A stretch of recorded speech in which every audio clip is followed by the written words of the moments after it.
Chiuso dentro i miei pensieri, rivedo immagini di ieri, vago e scrivo tra i ricordi ancora vivi.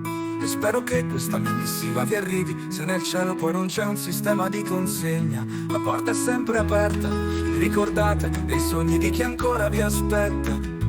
Penso a quel postino napoletano che per dar retta al cuore non è più tornato. Stavolta il ritardo non è perdonato. Penso a quel cantore genovese, alla sua preghiera. Quelle anime non ancora salte son coperte dalle dame, ma la maggioranza segue sempre il diamante. Amore che vai, da me tornerai. Di profeti ne son tanti, presto voce solo ai grandi. Chi in vita ha fatto storia non va via dalla memoria. E con l'anima e col cuore vibra forte l'emozione tra le righe della vita e le note di una canzone.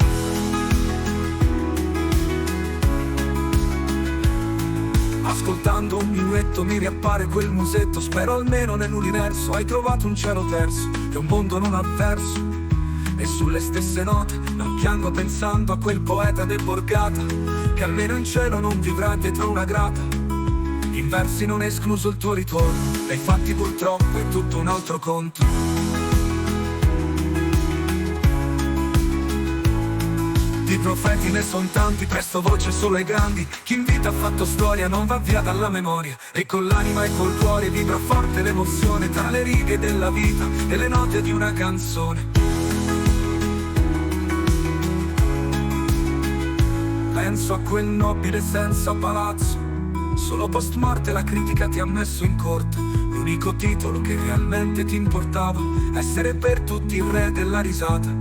Da trapassato sarei serio, come livella, pensiero, ma già in vita eri un uomo vero.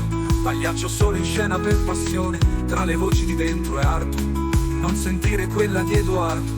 L'appello di fuggire dal nostro paradiso non l'ho mai condiviso, ma la tua commedia rimane di libri di storie con essa il nostro idioma. Con Peppino e Titina riposo ora tra i cipressi capitolini. Spero solo che i romani ti ammirino come i tuoi ex concittadini. Il sogno più bello, veder tornare a casa la famiglia Copiello. Di profeti ne son tanti, presto voce solo ai grandi. Chi in vita ha fatto storia non va via dalla memoria. E con l'anima e col cuore vibra forte l'emozione tra le righe della vita e le note di una canzone.